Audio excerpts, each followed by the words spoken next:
Bueno, buenos días chicos. En esta clase vamos a ver la parte de microbiología de agua, ¿sí? Bien, con respecto a los microorganismos que pueden habitar el agua, son variados, ¿sí? Desde virus, bacterias, algas, hongos, ¿sí? Y pueden habitar en distintos tipos de agua, ya sea en aguas naturales, dulces, estuarios, aguas saladas, aguas termales, ¿sí? ¿De qué manera pueden ingresar los microorganismos al agua, al cuerpo de agua? Puede que sean característicos, ¿sí?, de la masa de agua natural, o puede que entren de alguna forma intermitente. ¿Cómo entran en forma intermitente? Lo pueden hacer a través del aire, a través del suelo, de procesos industriales o domésticos, a través de las lluvias, ¿sí? Cuando llueve, los microorganismos que están en el ambiente son arrastrados a suelos y a su vez desde el suelo pueden filtrar, digamos, percolarse eh, hacia el cuerpo de agua, ¿sí? Eh, Muchos microorganismos cumplen un papel muy importante en todo lo que es el reciclaje de nutrientes, porque son la base de las cadenas tróficas acuáticas.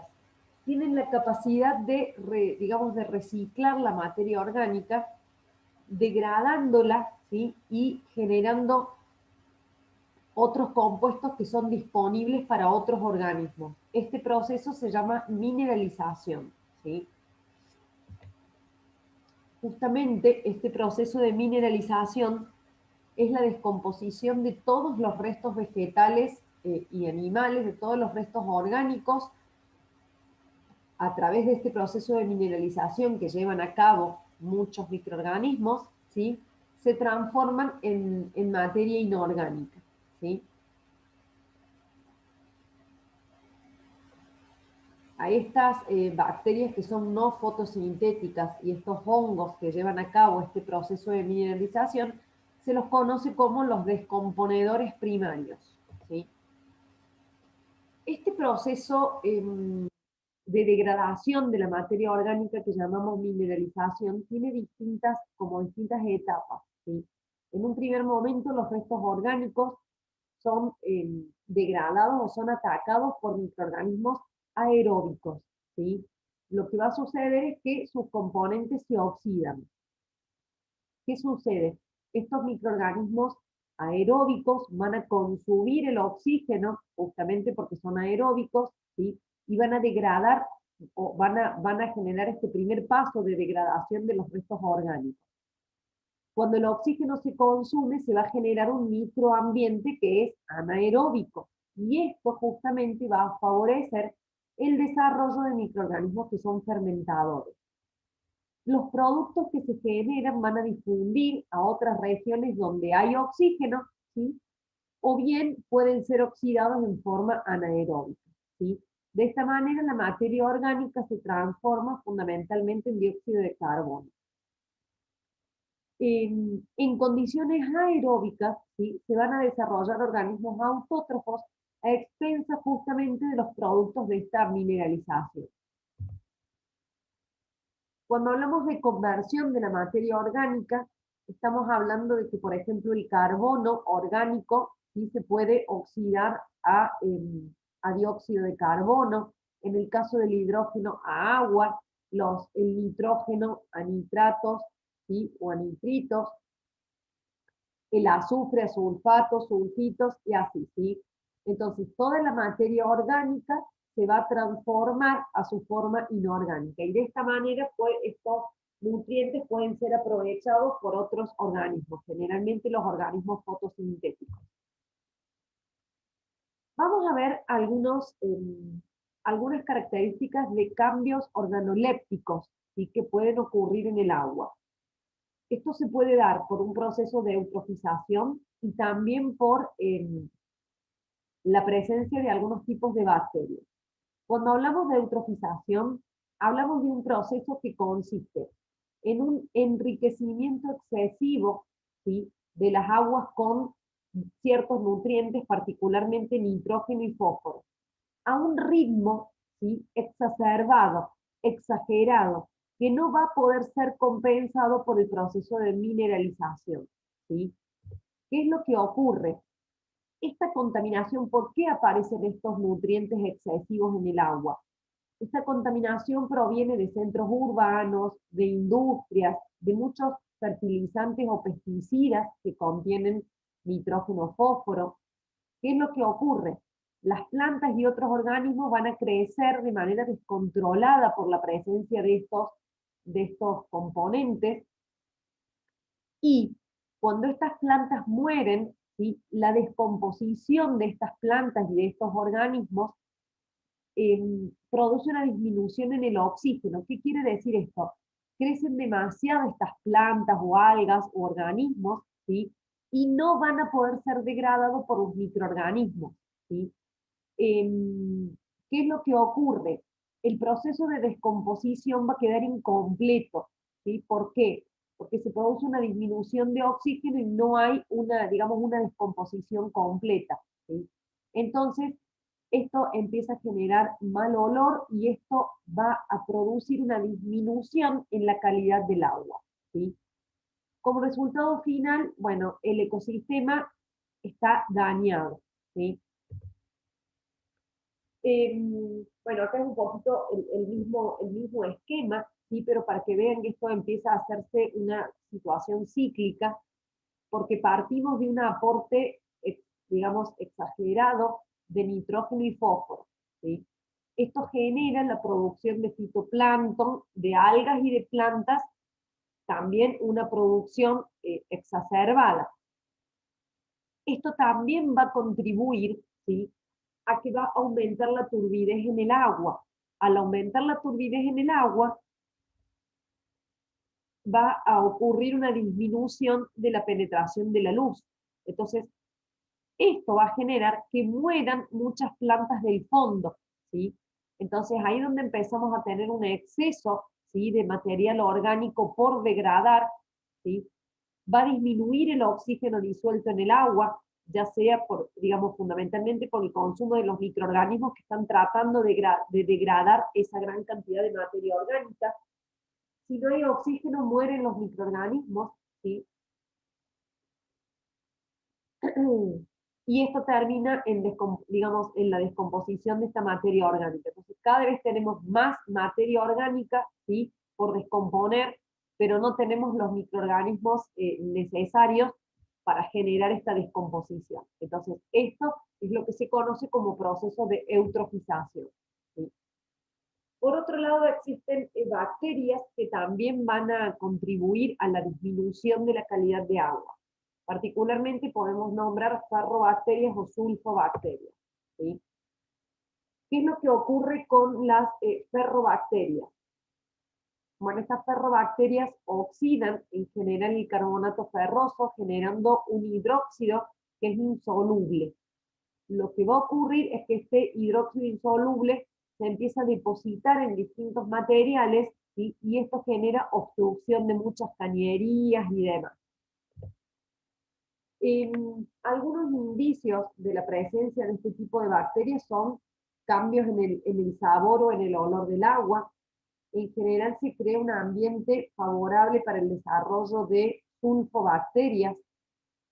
Muchas veces se observan manchas aceitosas amarillentas, ¿sí?, en el cuerpo de agua. Comenzamos a ver la corrosión de tuberías, ¿sí? Y se observa que cuando el agua está en reposo se ve la presencia de un gel en la superficie, ¿sí?, que es el polisacárido extracelular impregnado con los óxidos de hierro. Por eso se suele ver alguna tonalidad amarillenta o rojiza. Con respecto a las sulfobacterias, justamente las sulfobacterias son características de aguas que son ricas en sulfuro de hidrógeno y intervienen en procesos de descomposición orgánica. ¿Qué es lo que ocurre? El sulfuro de hidrógeno se va a descomponer, ¿sí? En este proceso intervienen justamente estas sulfobacterias y van a transformar el sulfuro de hidrógeno en azufre. Y acá es donde vamos a tener el azufre, el que genera, digamos, un olor feísimo, ¿sí? Em, Puntualmente, si nosotros pensamos en el olor que pueda tener el agua, hay distintos productos de descomposición bacteriana, digamos, de descomposición de bacterias que son anaeróbicas, que van a producir olor en el cuerpo de agua, ya sean mercaptanos, gas sulfídrico, ¿sí? Productos aminados, ácidos grasos, todos estos componentes van a generar un mal olor en el agua y por ende va a disminuir su calidad. ¿Sí? Eh, la flora presente en el agua, ¿sí? Es proporcionada a través del aire y a su vez es lavada con la lluvia. ¿Sí? Es decir, que cuando llueve, el agua va a arrastrar ciertos microorganismos que están en el ambiente, ¿sí? Y esos microorganismos van a pasar tanto al suelo como al agua. ¿Por qué es importante tener en cuenta esto? Porque muchas veces hablamos de una contaminación de aire, pero si el aire está contaminado, es muy probable que a corto plazo tengamos contaminado el suelo y que también a corto plazo, por los procesos de filtración, vamos a tener también contaminado el agua. ¿Sí? Y es importante que tengan en cuenta que también las aguas subterráneas se pueden ver afectadas por los procesos de filtración. Muchas veces está en la creencia de que las aguas subterráneas son puras y no es tan así. ¿Sí? ¿Qué tipos de microorganismos o qué tipo de bacterias predominan en sectores domésticos? Bueno, podemos hablar de coliformes, ¿sí? De streptococos, fecales particularmente, y de otras especies de Bacillus, Proteus, Clostridium. ¿Sí? Muchas de estas, eh, muchas de estas bacterias son patógenos que van a producir infecciones generales en el tracto gastrointestinal. ¿Sí? Para evitar, ¿sí? Para evitar ciertas enfermedades, existen algunos procedimientos. En algunos casos hablamos de procedimientos para examinar el agua y determinar la calidad microbiológica. ¿Sí? También existen métodos de purificación, ¿sí? Y también existen métodos para el tratamiento de aguas residuales antes de su eliminación o su reutilización. Todas estas metodologías van a evitar ¿sí? La propagación de enfermedades. Eh, Todas son igualmente importantes. Muchas veces uno habla de procedimientos para examinar la calidad de agua, ¿sí? Y parece que mientras el agua se ve bien, no hace falta, digamos, gastar plata en realizar ciertos análisis. Pero en realidad todo es una cuestión preventiva. Entonces, todas estas etapas se deberían cumplir. Examinar asiduamente la calidad de un cuerpo de agua, ¿sí? Utilizar métodos de purificación y a su vez también controlar los métodos de tratamiento, ¿sí? Para las aguas que van a ser eliminadas o que van a ser reutilizadas. ¿Sí? Eh, con respecto a los procesos para examinar la calidad microbiológica del agua, se puede decir que si nosotros aislamos un patógeno en el agua, eso es una prueba clara, ¿sí? Digamos, una prueba indiscutible de que tenemos una contaminación.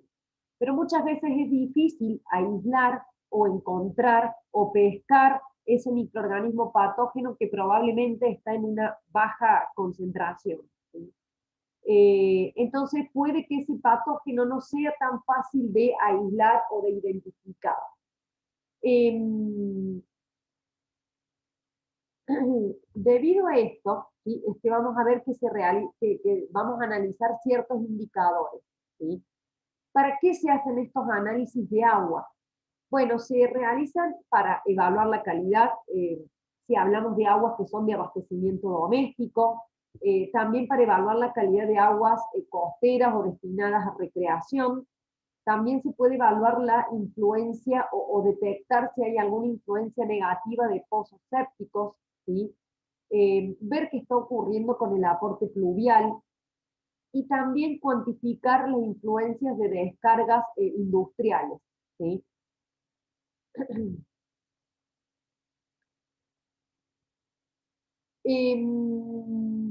Con respecto a qué tipo de pruebas podemos hacer, se puede hacer una evaluación de contaminación fecal, ¿sí?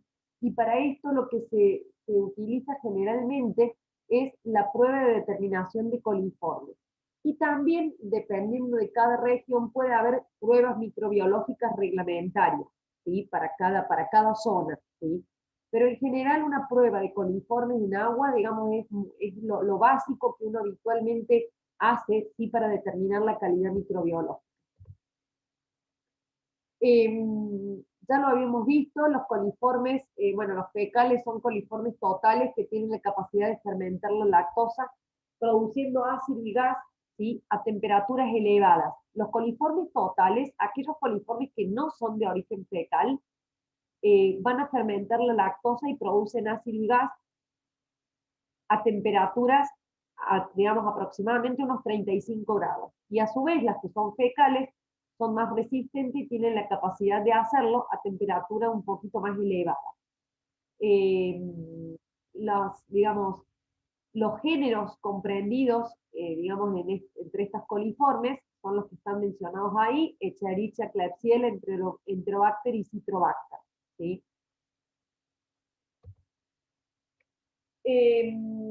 Son aerobios facultativos y también algunos son anaeróbicos, son bacilos gram negativos, fermentan la lactosa, ¿sí?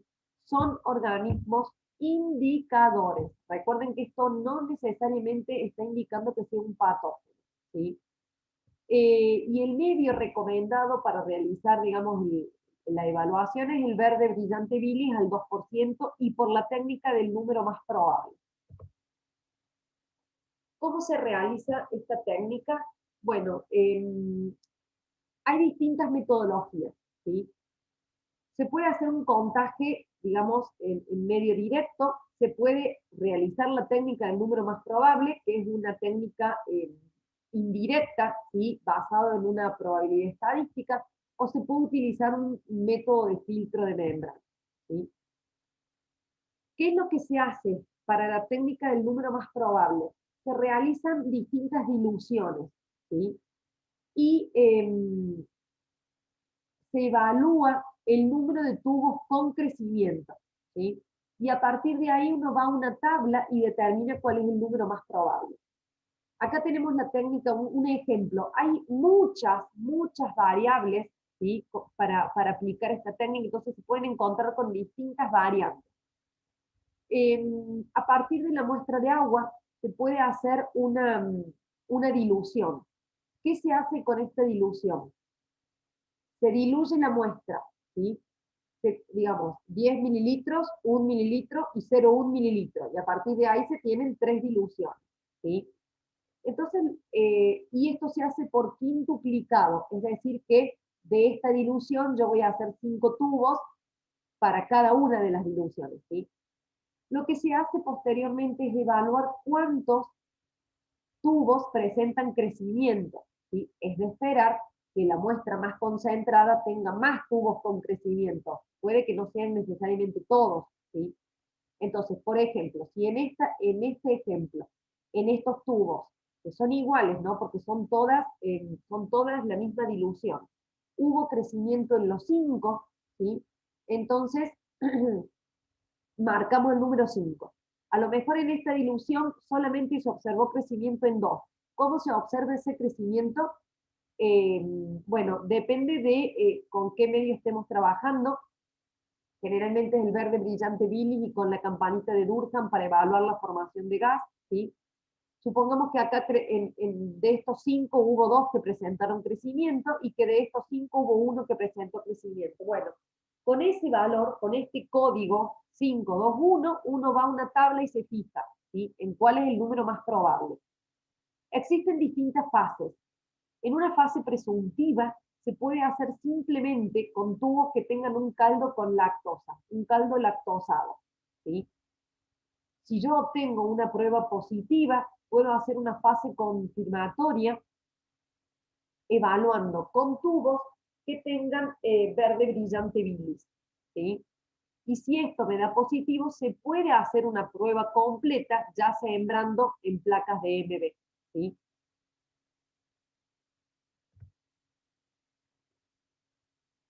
Bueno, acá tenemos el ejemplo. Si nosotros el número que habíamos visto era 521, vengo a la tabla, ahí están todas las combinaciones posibles, y 521, ¿sí?